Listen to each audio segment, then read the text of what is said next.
When you think of roller skating, pleasant, easygoing thoughts roll through your mind. Kind of tough associating it with hard work, huh? Unless you belong to the Enchanted Desert Skating Club. Then it's serious business. This group is 20 members strong. They've been together 7 years now. And although they call Rainbow Gardens home, they love to take their act on the road. I think competition makes skaters better, and we try to get away to 7 meets a year. We travel almost every month through the year. There's no age discrimination here. Jeanette Davis is the mother of 5. You are no spring chicken anymore. No, I know. I started when some of these kids started, and that's a long time ago. Do I have to tell you how long ago? No, but I don't think little Andrea Moore minds me telling you that she's 9 and just took a first place at a competition in Colorado. So did teammate CJ Chavez.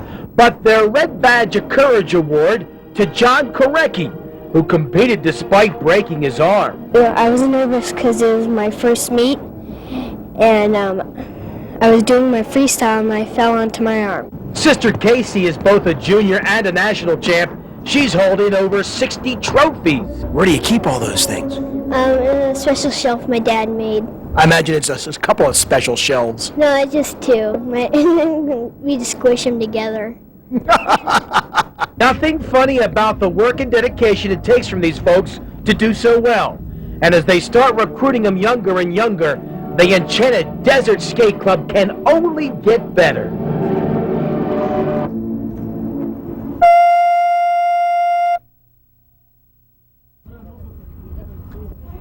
For the 7th straight year, it doesn't have to be state fair time to play the ponies in Albuquerque. A brand new 61-day meet is underway. Check out this guy. Is he wearing the look of confidence or what? And I'm always intrigued with the hard-at-work handicappers. One drawback to today, a tad nippy outside. Everybody's inside keeping warm. What about money? Isn't there a recession coming? Shouldn't folks be saving their dough? I'm retired. I got nothing else to do. And you haven't got to worry about your savings? No, sir. To heck with the recession if it comes. No, I wouldn't say that. But this, again, like Mr. Manning there, is my social activity. Haven't you guys heard the recession is coming, and yet you're out here spending your money? Yep. Spending all our money, too. Most folks we talked to said they were only spending the money budgeted for their horse racing hobby. Lots enjoyed their hobby today. 7th race on opening day, and our handle is running about 6% ahead of opening day last year. And with the economy and everything else that's gone on, we're really happy with the numbers right now. Not everybody happy going home from the track tonight, though. Larry, I understand you've been opening the wallet up pretty good today. You've got to be kidding. I've been losing. He's won every race so far. He picked the loser every time.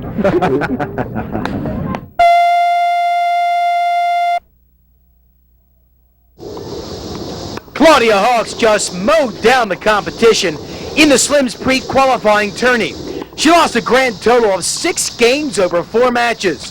From Canada, she's only been in the Duke City about a year. Teaches junior clinic here at the Lobo Tennis Club. Hawks started Auburn. She's 26, and she's played in a handful of pro tournaments in her career. Why the sudden interest in the Slims? Well, it's simple. She loves the game. I didn't play for a couple months when we first moved out here. In May, I heard that there was a tournament here, a big one, the Virginia Slims. And I thought, great, I better start playing. So I started practicing hard and playing all the tournaments that were around here in New Mexico. And I wanted to get ready for it. My goal was to get into the qualifying. Having done that, Hawks trying to step up her game just a notch. I don't serve in volley, but I do like to come up to net. My baseline game is the strongest part, but I'm working on my net game and trying. If I get a short ball, I want to come up and play the net. I know the caliber of play is going to be really tough.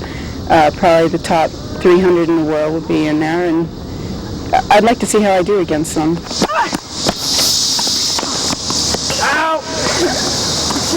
You'd like a chunk of that prize money.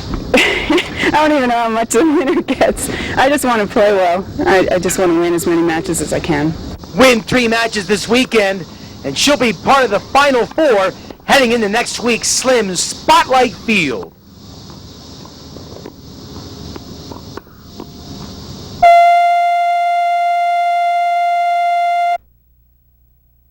Okay, we're just going to blow them out then, okay? We're out here to learn here to have fun. Blow them out. Ready? 1, 2, 3.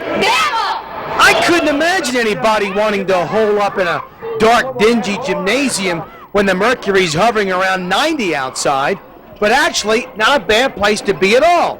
Basketball camp, that is. It's a Lolo basketball camp. It's not unlike the thousands of other ones that go on around the country every summer.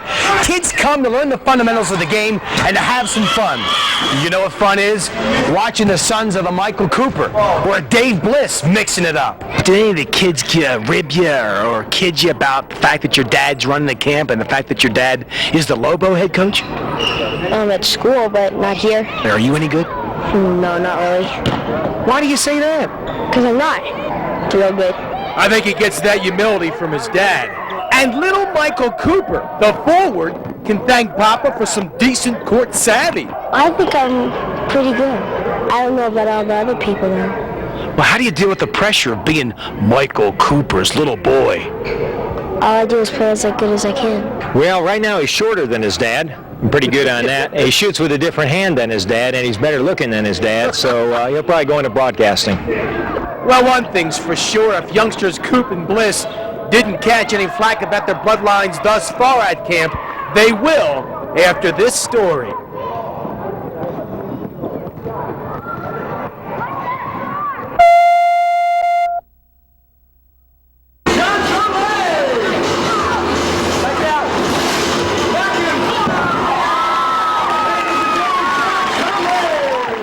They say this show lasts about 20 minutes. As good as it was, seemed like 20 seconds. Toughest thing about it, as a fan, half the time, you didn't know where to watch. The guy working the tramp or the ramp. What's a sportscaster doing at the Max Air Snow Flyer show? You've got to have athletic ability to do this stuff. This is the largest portable ski ramp in the world. It also has the largest airbag, which is the largest landing area. Therefore, it is very safe. We have it on an angle. It's oversized. Everything is overkill. We want to go for safety. We want to give the people the most spectacular show that they possibly can see. The 6 gentlemen who are the Max Fair Snow Flyers have spent the last 2.5 months on the road. They do it often enough that it's not so frightening. When you get a lot of practice, it doesn't get scared anymore. You get a kind of power inside of you. Just tell you to go and do it. You're safely in the stands, but you had to be worrying about these guys. I was. They have to be very talented to do what they do. I couldn't believe it. I was impressed. Weren't we all? Paul Davis, Albuquerque.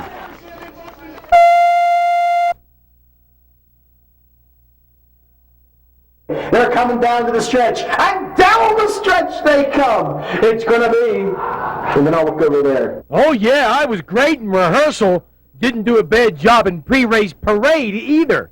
The number 3 horse this afternoon in the fine-looking blue, A Fool Am I, written today by David Mitchell. But after hearing the real professional do it right, but it's Nova's Missy just romping on. Well, I got intimidated. And they're off. A clean break. On the outside, Special Christie looked good early on. On the inside rail, Hexaroon with Ken Coyle. But straight down the middle of the track, that is A Fool Am I. The number 6 horse, Rainbow's Dozen. Rainbow's Dozen with Chris Zamora in the saddle. I was calling him A Fool Am I. It was well, at least it's apropos, you know. No. It was good. You had the leader there, really. Now, I knew I could count on the race fans, to be honest with me. You were here for race 3. You heard that guest TV guy call the race. What'd you think, Alan? Thought he was a clown. A clown? Even the best announcers every once in a while call the wrong horse, and you knew you had the wrong horse. It just took you a minute to get the right one out. You did all right, I guess. I don't know. Was that your first time?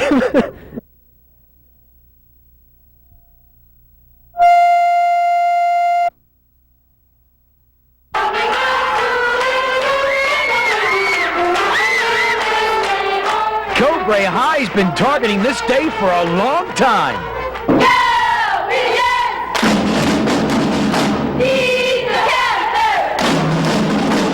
A big surprise for the football Indians 3 hours ago, an impromptu pep rally.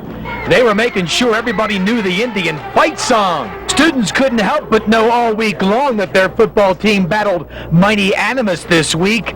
cut off the streak. Wear cutoffs. We're gonna win You sound so confident. Tell me why. because we got the power to do it this year. They're pretty good. Is that all you can say for Animus? No, they're real good. We need you guys there, and we need you behind us. Get your butts over there. Naturally, all the big talk calmed down when the Panthers showed up. Why, they even had fans in the stands 2.5 hours before kickoff. I wanted to ask you, where's the rest of your fans? They'll be here. They'll be here. Are you sure of that? Oh, yeah. As for the Animus Panthers, just another Friday night. Just like these kids, you know, a lot of people think that they're under a lot of pressure, but they don't know anything else. It's been like this ever since they've been in high school. And no matter who wins, I'm set for a good time.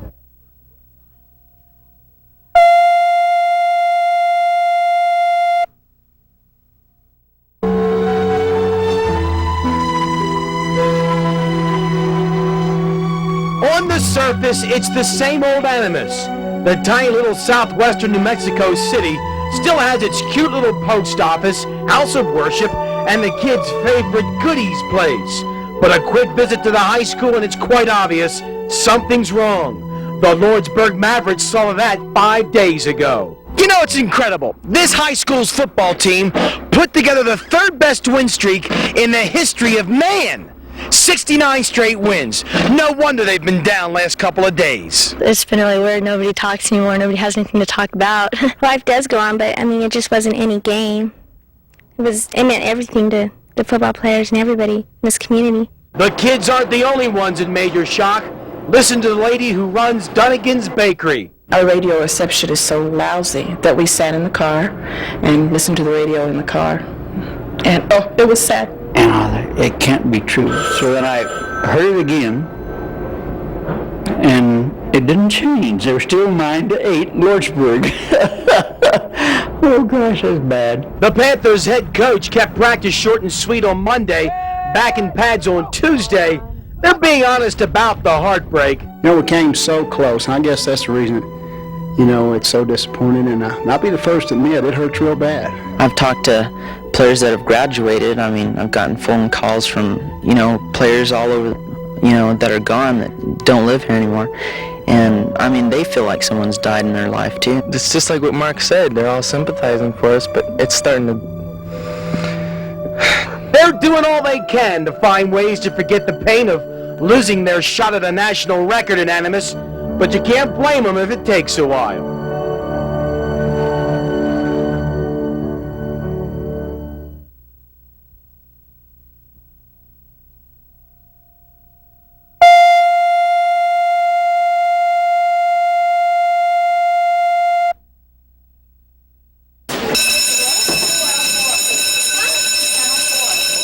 They're trying their darndest to get on with things at Animus High.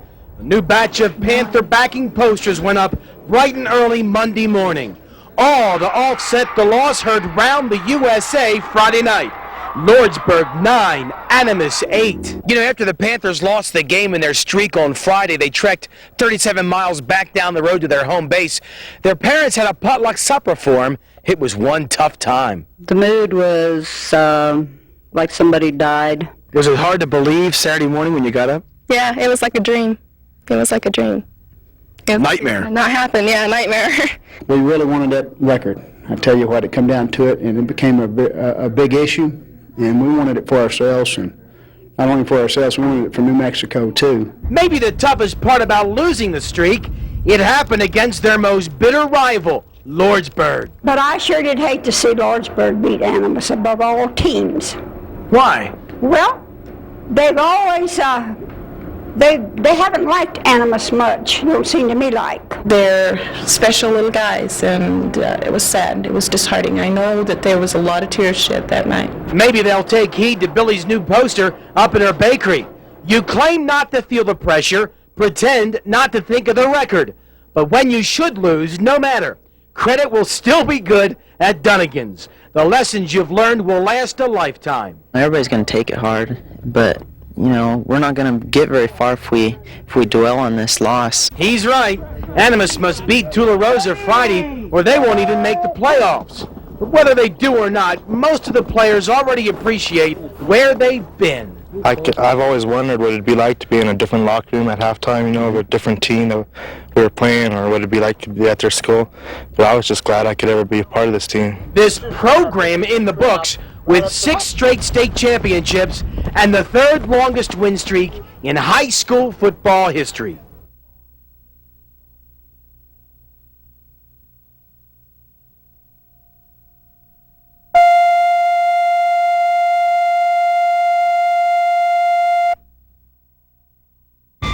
I got a good lock. Firing.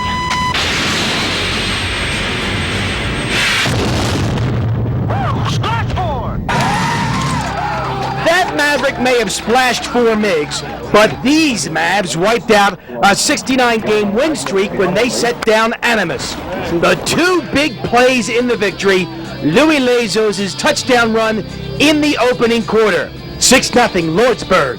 We got down to the 1-yard line. Coach called the quarterback sneak, and one of my linemen, David Contreras, just told me, pump your legs and you'll get in. And Robert Gandara's 24-yard field goal in the 3rd quarter provided the actual margin of victory. How come you don't get a chance to kick a field goal until that ball game? Well, we never really needed to, so we always get the first down. I don't know why he decided to. Did you know that the Animas Panthers trailed 9-8 and had the ball with 5 minutes to play, couldn't put it in the end zone to win? That was the most amazing thing, that we drove the ball for the last 5 minutes of the game and didn't give them a chance to get a crack at it. From there, as they say, the rest is history. You know, it's interesting, fans in Animas last Friday in disbelief that their team could lose. Here in Lordsburg, their backers pinching themselves. Was it a dream? It was a day of glory, and we were all excited. And it was spellbinding. Friday night, we hung around here for about an hour and a half. We hated to leave the field. Louis, going into that game, be honest. Did you think you could pull it off? Yes, we did. I knew we could.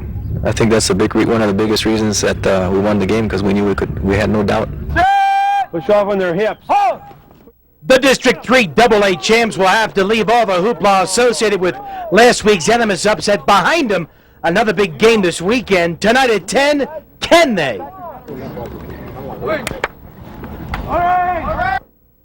As hot as it was today, I felt like doing something at the pool.